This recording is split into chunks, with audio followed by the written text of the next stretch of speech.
Shalom, selamat pagi. Senang kembali bisa bertemu dengan saudara dalam program Sharing and Inspiring.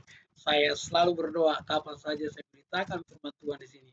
Anda terinspirasi firman Tuhan karena saya percaya kapan saja firman Tuhan diberitakan di situ Roh Kudus berkarya membakar hati kita sehingga hati kita berkobar-kobar mendengarkan firman Tuhan.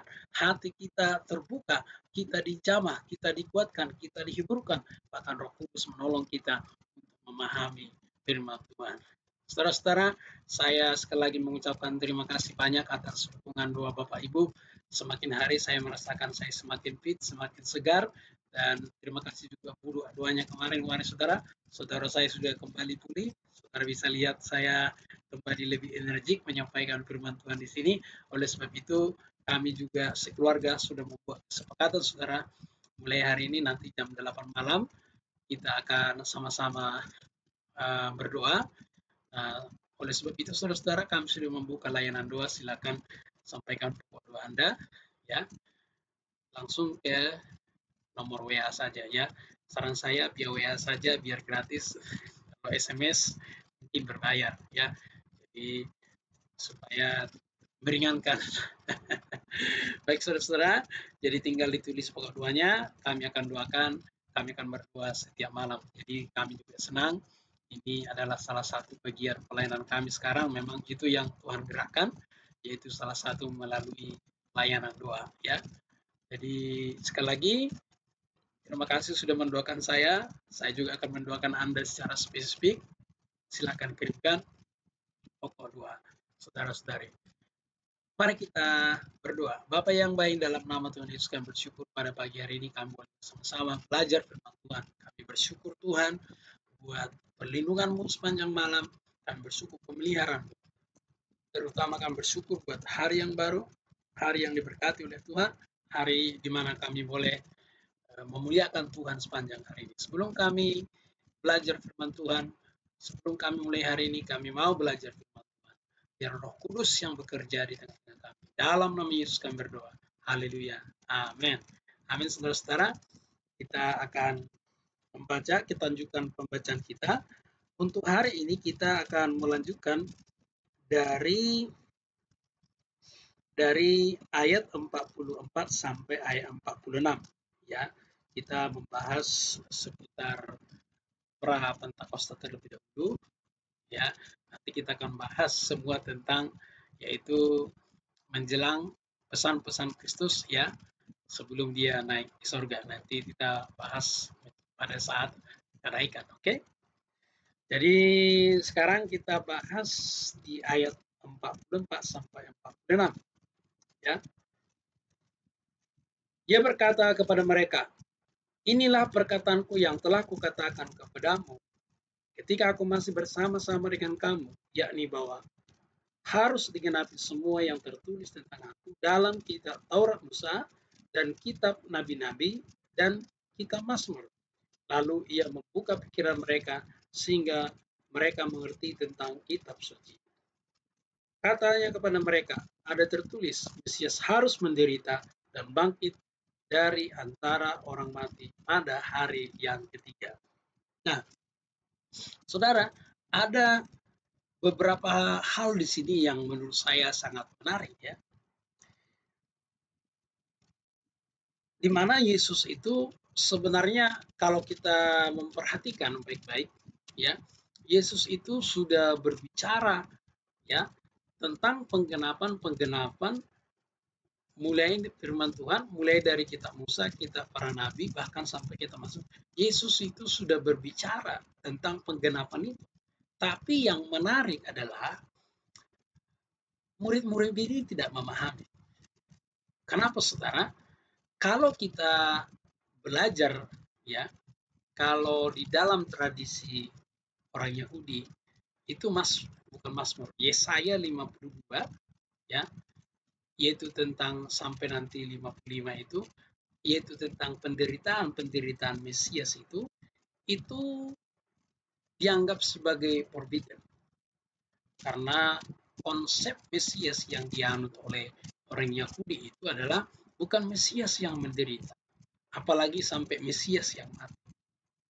Seperti yang saya sudah katakan sebelumnya bahwa murid-murid ini memang konsepnya seperti itu.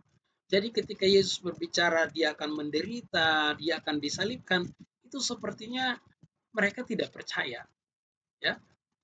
Mereka hampir tidak percaya dengan itu. Karena apa?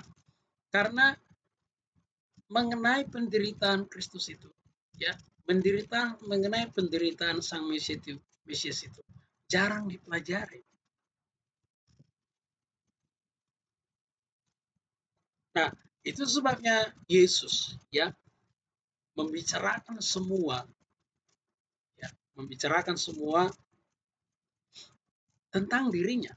Dia review, ya, memang di sini diceritakan secara singkat, tapi saya yakin Yesus tidak mungkin ngobrol sesingkat ini aja dengan mereka. Mungkin Yesus membicarakan secara bertahap, ya, secara bertahap, ya. Dia buktikan misalnya dalam kitab Musa, di dalam Kejadian 3:15, kitab para nabi, bisa dijelaskan di dalam Yesaya tentang hamba yang menderita, ya. Kemudian di Mazmur yang Yesus berkata, Allahku, Allahku, mengapa engkau meninggalkan aku? Dan itu sebenarnya sangat, ya, digenapi, ya, kita bisa melihat penggenapan itu.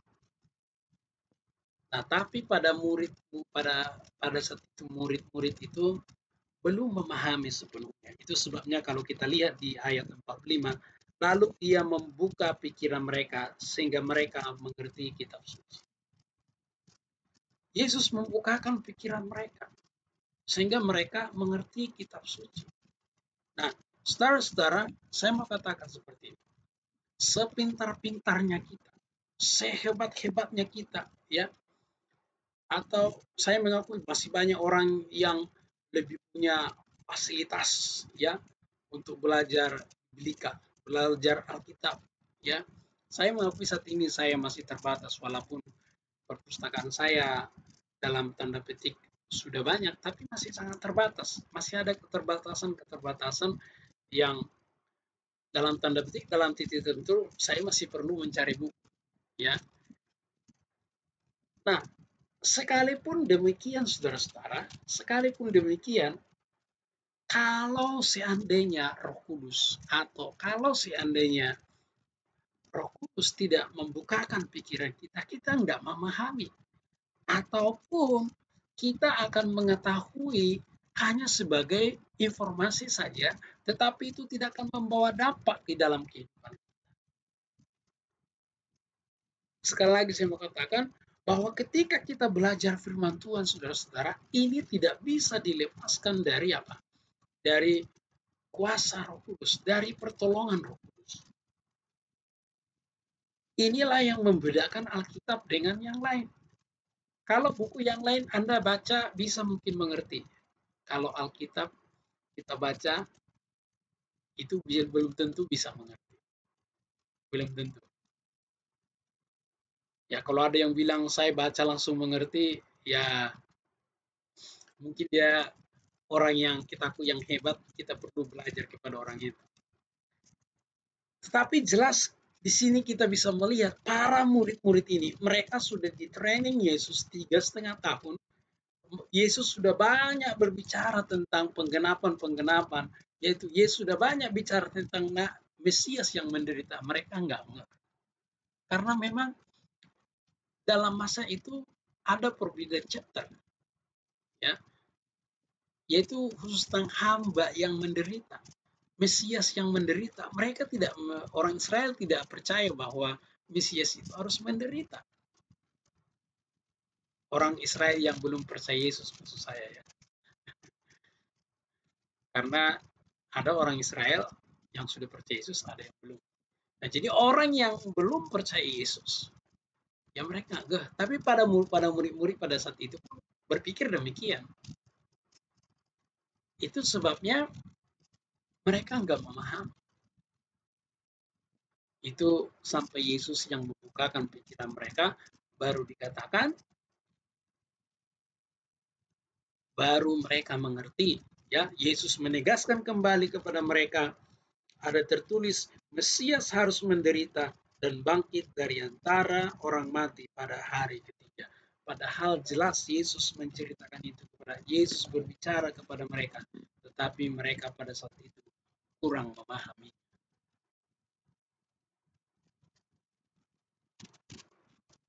Dari penjelasan Yesus ini ada beberapa hal yang bisa kita pelajari. Yang pertama, kita perlu belajar firman Tuhan itu mulai dari Kejadian, ya, sampai kalau perjanjian lama dari Kejadian sampai Maliaki, perjanjian baru dari Matius sampai kitab Wahyu. Itu sebabnya saudara, seperti yang saya katakan di channel ini, saya akan share firman Tuhan dari kitab Kejadian sampai kitab Wahyu, ya. Saya akan share. Kalaupun misalnya karena ada event-event penting, misalnya seperti Paskah, seperti Natal, itu ada adjustment sedikit, itu tidak masalah lah, ya kan? Tapi di luar event-event hari itu kita konsisten dengan apa yang ada. Karena apa? Menurut saya kita penting, ya, saudara. Ketika saya belajar firman Tuhan ayat per ayat ini, saya juga semakin merasakan wow, pengetahuan firman Tuhan, ya. Terutama ini menguatkan saya secara pribadi, menguatkan saya secara spiritual. Buat saya juga demikian yang saudara alami. Kita penting, ya. Saya bisa merasakan saudara, kalau kita belajar firman Tuhan lompat-lompat, kadang-kadang ada yang terputus, ya, ada yang terputus. Saya saat itu mulai berpikir belajar, ya, artinya sering dikatakan orang, tapi mulai ngeh gitu, ya. Ketika saya bertemu dengan seorang hamba Tuhan yang cerita dia di dalam gerejanya itu, dia khotbahkan itu dari Matius sampai Wahyu, ya, dari Kejadian sampai Maliaki itu dia khotbahkan. Memang puluhan tahun baru selesai, dibilang. Tapi saudara lihat sekarang, itu websitenya dia, itu masih rekan saya, verse by verse commentary itu Dr. Grant Richardson, itu adalah teman saya. Nah, itulah hasilnya. Dia akhirnya punya komentari sendiri. Karena dia sudah khotbahkan ayat per ayat. Luar biasa. Nah, harapan saya, ya, saya pun nanti suatu saat nanti saya berdoa supaya saya punya tim, tanpa nanti yang saya sampaikan di sini bisa dituliskan, sehingga juga menghasilkan buku dan komentari kitab per kitab, ya.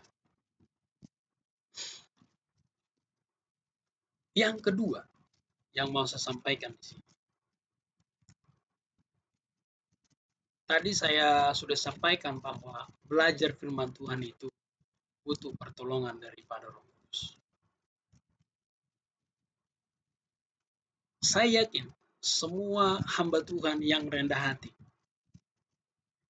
sehebat apapun fasilitas mereka, ya, sehebat apapun perpustakaan online mereka, sehebat apapun software yang mereka pakai, mereka akan selalu akan mengakui hanya karena pertolongan Roh Kudus. Karena apa? Tanpa pertolongan Roh Kudus, ya, tulisan-tulisan yang ada dalam Alkitab itu hanyalah tulisan yang mungkin sulit kita paham. Hanyalah tulisan yang mungkin seperti cerita belaka yang tidak bernilai dalam kehidupan. Atau mungkin seperti orang bilang, mitos. Tapi saya mau katakan saudara, kita butuh pertolongan Roh Kudus. Kita butuh jamahan Roh Kudus. Supaya ketika kita belajar firman Tuhan, kita memahami firman Tuhan. Itu sebabnya kalau saudara perhatikan, di dalam setiap doa-doa saya sebelum share, selalu meminta pertolongan dari Roh Kudus, supaya Roh Kudus yang menjamah, yang menolong kita, supaya kita bisa memahami firman Tuhan dengan benar. Yang ketiga, dalam konsep orang Yahudi yang belum percaya Yesus, mereka tidak percaya Yesus itu, Mesias itu adalah Mesias yang menderita. Padahal jelas dikatakan bahwa Yesus Mesias itu harus menderita.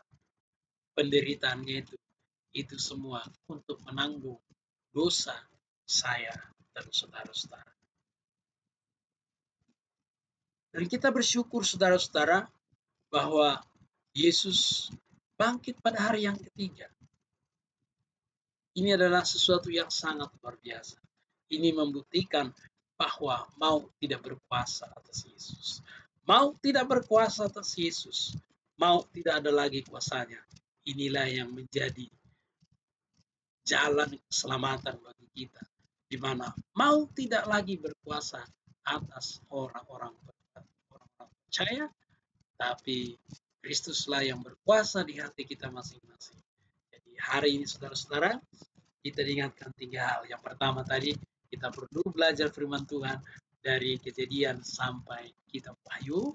Yang kedua, kita perlu belajar, ya, kita perlu meminta pertolongan Roh Kudus ketika kita belajar firman Tuhan, biar pikiran kita dibukakan sehingga kita mengerti firman Tuhan. Dan yang ketiga, kita bersyukur bahwa Mesias yang kita miliki adalah Mesias yang menderita, yang mati, dan bangkit pada hari ketiga. Ini membuktikan bahwa maut tidak berkuasa atas dia. Dia menderita dan mati karena dosa saya dan saudara.